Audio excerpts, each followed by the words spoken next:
Hey guys, I'm happy that you are here. My name is Bechoy and I am your plant tito from Mindanao. Tara at samahan niyo ako sa aking plant journey.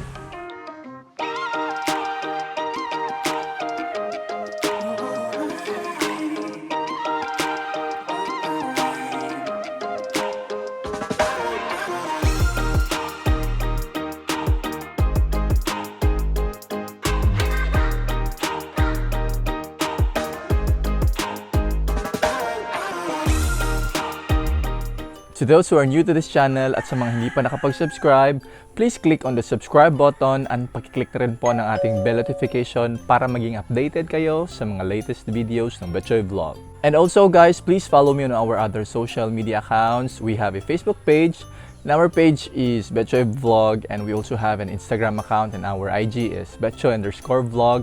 And let's talk about plants.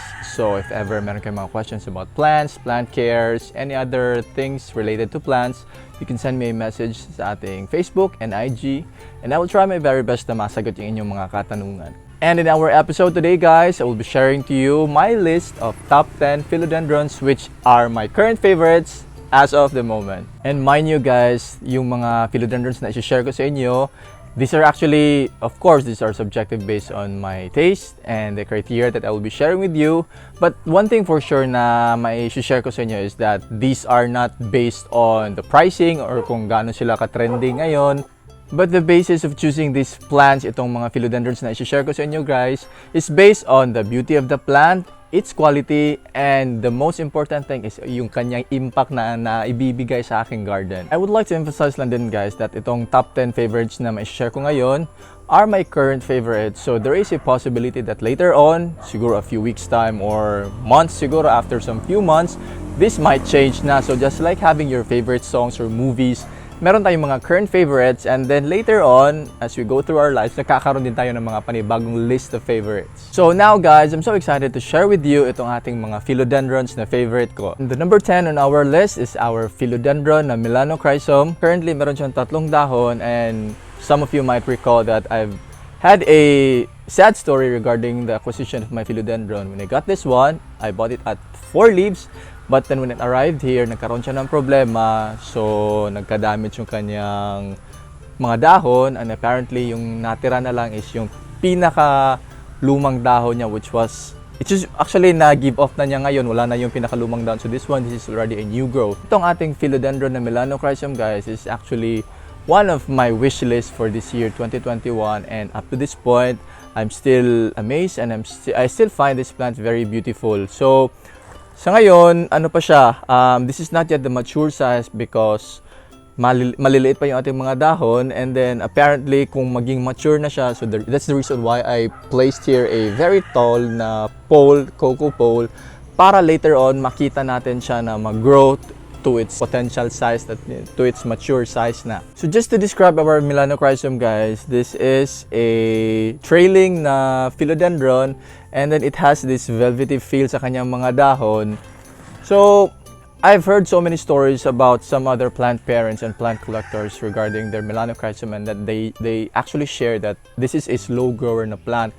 Siguro some would share na sa 2 buwan, 3 buwan, iisang dahon lang yung lumalabas, and then there are times na naglalabas or may growth siya ng node pero walang dahon. So may mga nagsiskip na mga nodes na walang dahon. But under my care, I think I feel so fortunate kasi yung ating milanochrysome, after I have propagated this one, actually accidentally propagating this one since February or March of this year. So more or less, nakakapag-produce siya ng at least 1 dahon in every month. So ngayon, meron na siyang 3 dahon, and then yung kanyang pang-4 na dahon, let me just place it here in front. Andito na siya guys, and then palabas na siya. So I bought this one at the price of 3,500.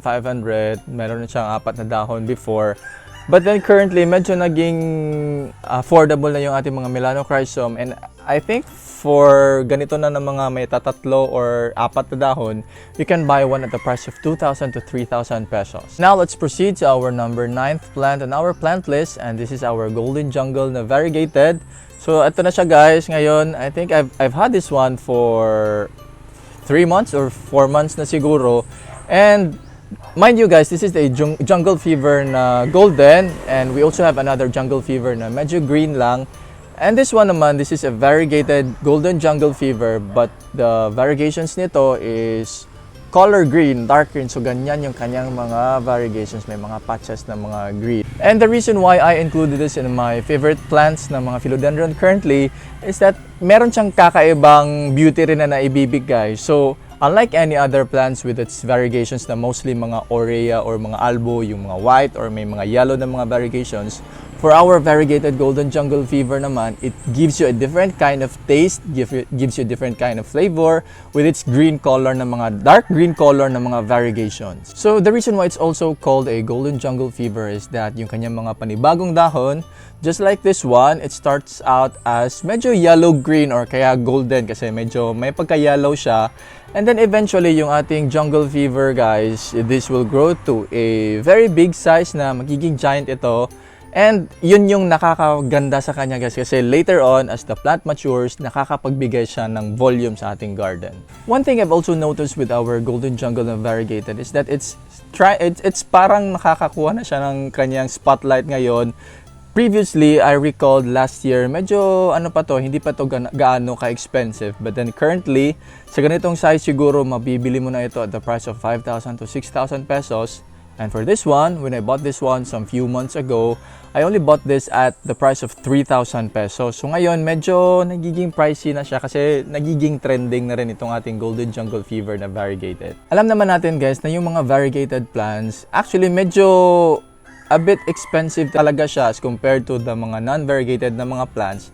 And for this golden jungle fever, this is not a trailing type of a philodendron. So this will just grow to a very giant and massive size na later on. And now let's proceed to our number 8th plant on our philodendron list today guys. And this is another trailing type and a variegated na philodendron, and this is our variegated na Burley Marsh. I can still recall that this Philodendron Burley Marsh, this is actually part of my favorite plants for the year 2020, and I've had some struggles with my first and original na Burley Marsh last year. So nag-revert na siya after cutting them, and then ngayon hindi na siya nakapag-produce ng mga variegated na mga dahon. So that's the reason why I decided to get this new na Philodendron Burley Marsh, and luckily, and I'm so happy right now, dahil yung kanyang mga growth, yung kanyang mga panibagong dahon ay nakapag-produce na ng mga variegated na mga dahon. So hopefully, magtuloy-tuloy lang ito, and with the help of you guys, thank you sa mga advice na naibigay nyo sa akin that for variegated na mga plants, it's really not advisable to fertilize it with high in nitrogen na mga fertilizers. So dapat gumamit lang tayo ng complete or very minimal na mga nitrogen content sa ating mga fertilizers. So in terms of the quality of the leaves guys, ito talaga napakaganda ng kanyang binibigay ng mga dahon. And in fact, meron tayo dito isang growth na almost naging albo siya. So dito na siya, tignan lang natin. Ito lang, meron siya mga konti mga greens. And just a little bit of care tips for our philodendron na Burley Marsh. Ito talagang pinagtsatsagaan ko to, and then I ensure na nakakakuha ito ng morning sun from 7 a.m. or 6 a.m. up to 9 a.m. So I just ensure na nakakakuha talaga siya ng kanyang morning sun na kinakailangan para mapasustain natin yung kanyang pag-produce ng mga variegated na mga dahon. And we just have to take note guys that yung mga variegations ng ating mga philodendrons, especially ito ating Burley Marsh, it does not depend only on the lighting that it gets. So meron mga different factors pa na nakaka-affect nito. Number 1, yung kanyang mother plant. Number 2, yung pagsusustain natin ng fertilizer. So again, dapat minimal lang na nitrogen na fertilizer. Yung soil mix also plays a vital role sa development ng ating plant. And of course, yung environment. And I got this one at the price of 3,500. Almost 2 months na ata ito sa akin. And then that time when I bought this one, 3 dahon pa lang siya. So napakaganda na ng kanyang development. And one good thing also with our Philodendron Burley Marsh guys is that napakasipag nito in terms of leaf production. And there comes a point dito na makakapag-push siya ng mga multiple growth points. So there are times na sa isang period, makakaproduce siya ng 3 or 4 na mga dahon from different growth points. And in terms of pricing nito guys, sa ngayon yung nanonotice ko is that hindi ito bumababa yung kanyang price or yung kanyang market value. So I think itong ating Burley Marsh will be a very good investment for you. And now let's proceed to our 7th plant for our list of philodendron today guys. And this is our Philodendron Golden Varsity or yung ating Aurea flavum. So The reason why na naisama ko ito sa ating mga favorite plants na philodendron today is that it has this different beauty and uniqueness na naibibigay sa ating garden. Just take a look at the shape of its leaves. Ito talaga yung nakakapa-amaze sa akin, yung kanyang different flavor na naibibigay, especially with its golden or yung kanyang aurea na color. So, ganito yung nafe-feel ko. Just imagine na yung ating garden, it's full of color greens na mga dahon, na mga iba't ibang uri ng mga plants. And then itong ating aurea flavum, and then I place it in the center. Nakakapagbigay siya ng different spice because of its aurea or yung kanyang golden color. And itong ating Varsity na golden, guys, this also has a green version, yung ordinary lang na Varsity. And ito, nakuha ko ito some 2 months ago. And siguro after almost 2 months na of taking care of this one, nakapag-produce na siya ng mga 4 na panibagong dahon. So, just imagine how generous it is in giving you new leaves. So, I can still recall that I bought this one at the price of 7,000 pesos some 2 months ago. But then there came a point after, I think, 2 weeks or 3 weeks of purchasing this one, bigla lang ako nakakita ng mga medyo affordable na aurea flavum na Varsity. May nakita ako na nagbebenta ng 4,000 to 5,000 pesos, exactly the same number of leaves with this one. So sa ngayon, meron akong na-notice na medyo nagiging limited na yung supply ng mga aurea flavum na Varsity ngayon, because I have some friends asking me kung meron pa ba daw mahahanap na ganito. And true enough nga, while I'm doing some pag-iikot sa mga garden shops dito, mukha ngang nagkakaubusan na ng mga aurea flavum ngayon. So one thing that I'm excited with my Varsity and aurea flavum, guys, is that itong ating Varsity nagiging giant din ito, and then siguro after few months, hopefully in 5 months time or 6 months time before the year ends, magiging sobrang laki na nito, and I'm really looking forward na mangyari na yon. And on to our 6th plant for our list of philodendron today, guys, is my all-time favorite na Philodendron Pink Princess. And I would just like to share with you guys that itong ating Pink Princess, this is actually my favorite plant for the year 2020. And again, as I've mentioned, if we have some favorite plants on our plant list, there comes a point na talagang magbabago yung ating mga preferences and lists of favorites. But ito, I will forever consider itong ating Pink Princess na my all-time favorite. So, siguro magbabago lang yung kanyang ranking sa mga spots, but then this will always be my favorite plant talaga. So, para sa ating mga Pink Princess, guys, this one, in the bigger pot, this is the mother plant na.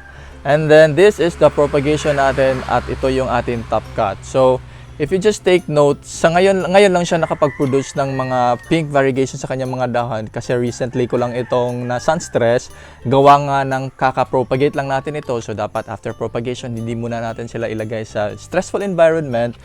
And ito na yung kanyang mother plant, and nakapag-produce na rin siya ng mga magagandang quality ng mga dahon with some pink variegations here. What really sets apart our Pink Princess as compared to other plants sa mga variegations is that isa ito sa mga plants na nakapagbibigay ng pink na variegations. So most sa ating mga variegations are golden or yung mga albo. Ito namang ating Pink Princess, it gives you this pink color sa kanyang mga variegations sa mga variegated na mga dahons. And sometimes, kung suswertein tayo, nakakapagbigay siya ng mga half moon, meron nagpo-full moon, and times naman, meron lang siya mga small patches such as this one. One major reason also why I consider this as my favorite plant is that in terms of leaf production, talagang napaka-generous ng ating Pink Princess under my care. And every time na makakapag-propagate ako ng mga Pink Princess, yung kanyang mga mother plants ay nakakapag-produce na ng mga new growth or mga bagong saha immediately. So napakabilis talaga, guys. And very generous in terms of leaf and growth production. In terms of pricing naman, guys, for our Pink Princess, what I have noticed is that hindi talaga ito bumababa yung kanyang value sa ating mga plant market. So for this size siguro and this number of leaves, hindi ito bababa ng 5,000 pesos. Even though may mga nagsisidatingan na ng mga tissue cultured galing ng Thailand, what I can notice is that mas preferred pa rin ng mga plant collectors yung mga locally grown na mga Pink Princess. So guys, we are now down to our second half of our favorite na Philodendrons. And this is number 5 on our list, and this is our Philodendron Giganteum Blizzard. And ito, the main reason talaga kung bakit nasama ito sa ating favorite list of Philodendrons today is because of its stunning and very beautiful na mga dahon. Just take a look at these leaves, guys. Napakaganda ng kanyang quality. In terms of variegation, sobrang ganda na ng kanyang mga quality ngayon, especially with the new leaves na napuproduce niya ngayon. And as compared with our pink princess, it may not be as expensive as sa ating mga pink princess na mga variegated na mga plants. So if you're looking for that variegated na mga plants, itong ating Giganteum Blizzard, isa ito sa talagang marirecommend ko sa inyo because yung ating Blizzard na Giganteum, nakakapag-produce ito ng mga stable na mga variegations for its leaves. I'm not sure lang guys ha, pero again, based on my understanding of this one, kaya siya tinawag na Blizzard because of its very unique na mga variegations. So, kung familiar tayo sa mga snowstorms in some parts of the world, walang snowstorm dito sa Philippines. So, yung ating Blizzard, para siyang snowstorm na may napakarami mga white, para siyang similar sa mga snow patterns. And if you take a look at its color guys, ito parang mahal tulad mo rin siya sa parang mga abstract na mga paintings.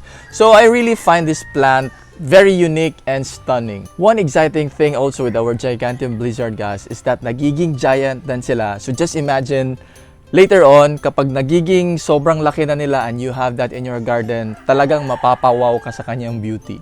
So for our Philodendron Giganteum Blizzard, nakuha ko ito, pinambarter ko lang yung aking pink princess na propagation, but currently I think sa ganito na size na Blizzard, makakabili ka na at the price of 3,000 to 4,000 pesos. And now proceed naman tayo sa ating pang-apat on our favorite Philodendrons, and this is our Philodendron na Black Cardinal. Ito guys, this is a locally grown. I bought this one from Jensen, and the reason why naisama ko ito sa ating favorite plants today is that kakaiba din yung beauty na naibibigay na ating Black Cardinal. Just imagine, again, in a sea of greens na mga plants, then you can see this dark colored na plant na may pagka deep burgundy yung kanyang color. So eventually, makaka-catch talaga ito ng attention sa iyo. And it's a given fact guys na itong ating Philodendron Black Cardinal, isa talaga ito sa mga trending na mga plants ever since, I think even before pa nag-erupt yung plant-demic. So even before, up to now, very ano pa rin ito, nasa limelight pa rin yung ating Black Cardinal.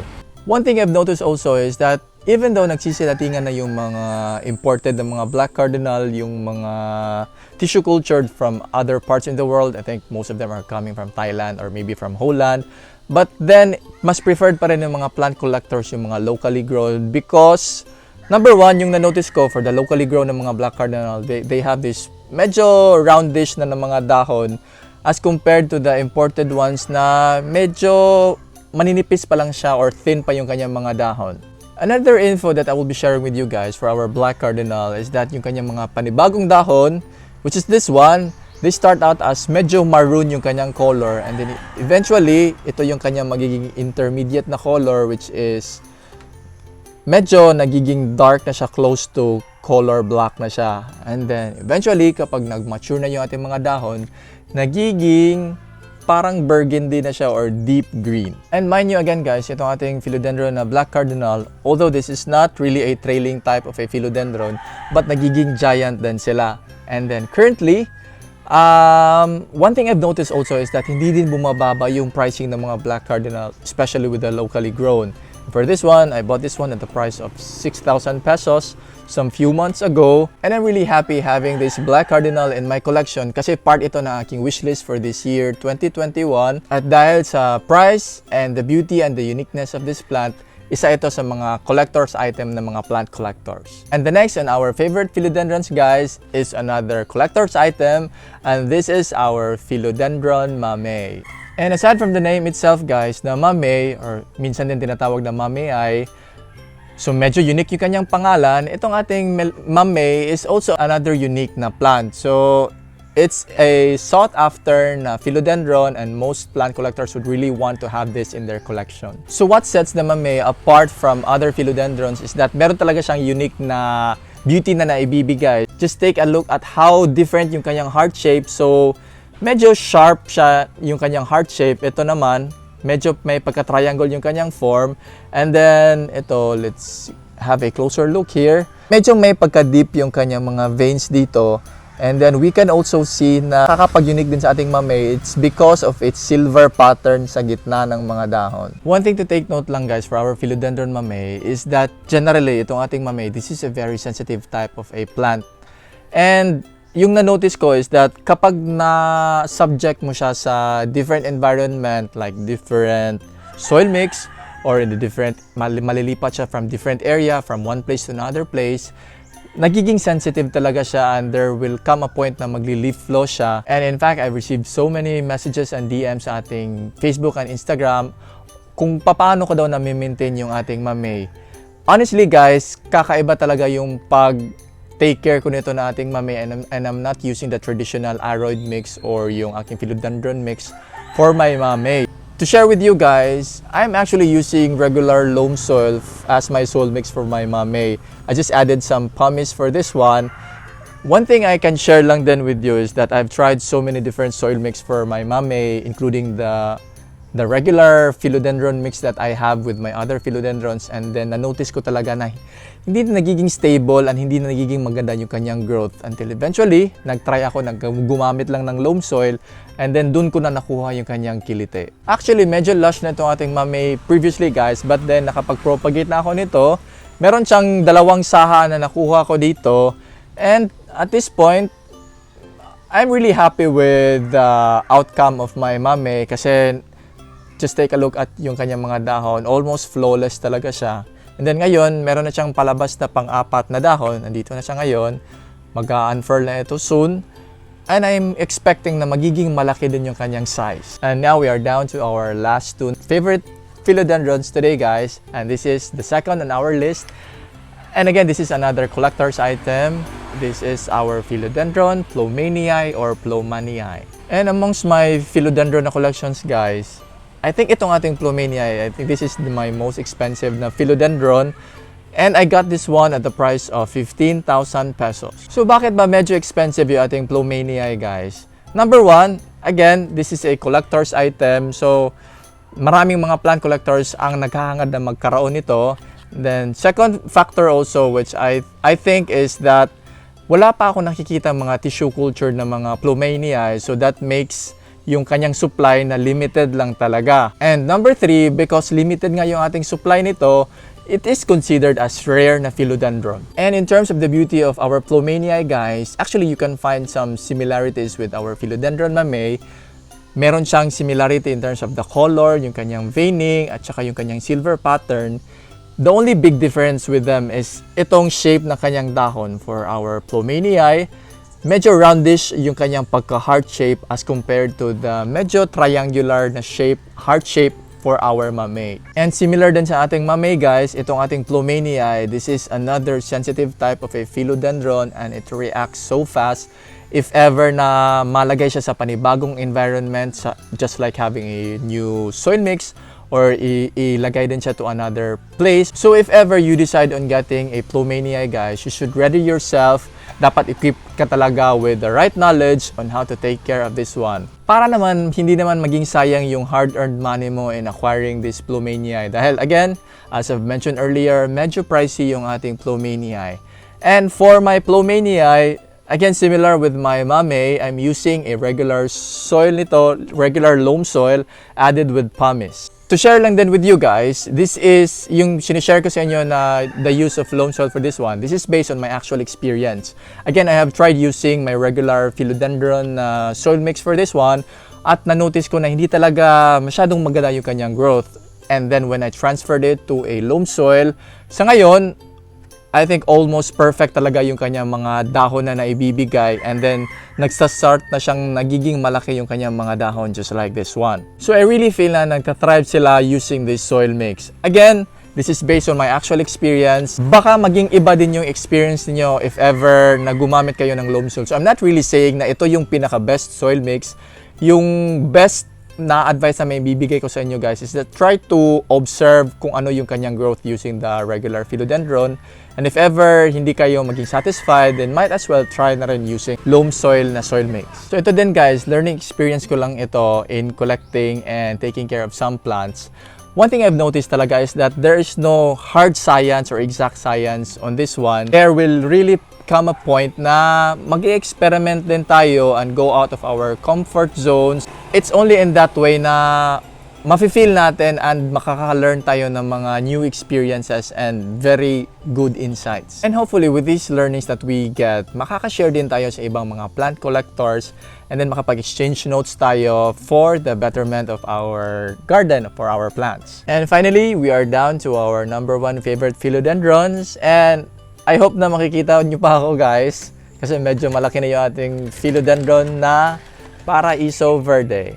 So currently, ito na yung number 1 on my favorite na philodendron, and I think I consider this one as my number 1 favorite plant in general. So mapa-philodendron, mapa-anthurium, whatsoever, ito na yung pinaka-favorite ko na plant sa ngayon. So bakit ko ba na-consider to as my favorite plant? Kasi nakuha niya yung lahat ng ating criteria in considering yung ating mga favorite plants. So in terms of beauty, malaking check yon. In terms of the quality ng kanyang mga dahon and with its variegation, that's another check. Number 2, in terms of giving new leaves or yung kanyang leaf production, that's another big check again kasi napakarami na itong na-produce ng mga panibagong dahon. And lastly, in terms of the size of the plant, sobrang laki na rin ng ating philodendron na Paraiso Verde. So just imagine, guys, I got this Paraiso Verde some 2 months ago, and then that time meron pa lang siyang 2 dahon, and I think I got this at the price of 6,500 plus the 300 pesos na shipping fee, bus shipping fee, kasi galing ito ng Iligan. So right now, ilan na ba itong dahon? 2, 4, 6, 7. Meron na siyang 7 na mga dahon, guys. So in 2 months, if taking care of this one, nakapag-produce na siya ng 5 panibagong dahon. At sa ngayon, meron na rin siyang papalabas na pang-8. And taking a look at the sizes of its leaves, guys, grabe, napakalaki na talaga nila. So just take a look at the first leaf niya. Ito yung pinakaunang dahon niya. This is still less than a foot yung kanyang size. And then sa ngayon, let's go to its second latest na leaf. Just this one kasi itong pinakabagong dahon niya. Hindi pa ito mature size, hindi pa ito fully mature size. So ito, this is more than 12 inches na ata. Siguro nasa mga 14 inches. And that's already big para sa ating philodendron na Paraiso Verde. And also, guys, just take note on how beautiful the variegations of this Paraiso Verde. Isa din ito talaga sa mga favorite ko na mga variegated plants kasi in terms of the stability ng kanyang mga variegations, almost 100% talaga yung stability ng kanyang mga variegations. But then meron akong a bit of sad news na ma-share sa inyo, guys. Actually, it's mixed emotions, sad and happy, because for this Paraiso Verde, I'm planning to propagate this one maybe in the coming weeks or months. Sad kasi hindi na natin makikita yung kanyang full mature na growth na magte-trail hanggang dito. But I'm also happy at the same time kasi in propagating our Paraiso Verde, magkakaroon na tayo ng additional na mga Paraiso Verde in our collection. So that would be it, guys. That would be my top 10 favorite na mga philodendrons based on the criteria that I've mentioned earlier. And I know medyo subjective ito kasi I have my own biases. So kaya magtatanong lang ako sa inyo, baka kayo din makaka-share din kayo ng inyong mga favorite na mga philodendrons. Kindly comment it in our comment box.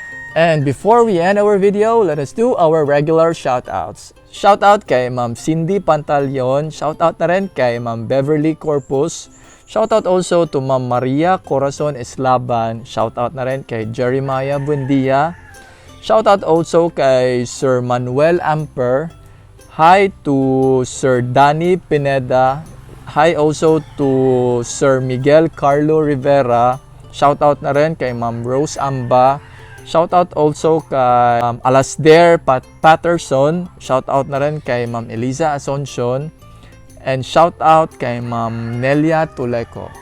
Again, guys, if you happen to like our video, please don't forget to like and share, especially to your friends and your families and loved ones. And if ever bago ka pa lang sa ating channel at hindi pa nakapag-subscribe, please click on the subscribe button and of course, yung ating bell notification para maging updated kayo sa mga latest uploads ng Bechoy Vlog. Once again, this is Bechoy, your plantito from Mindanao. Happy planting!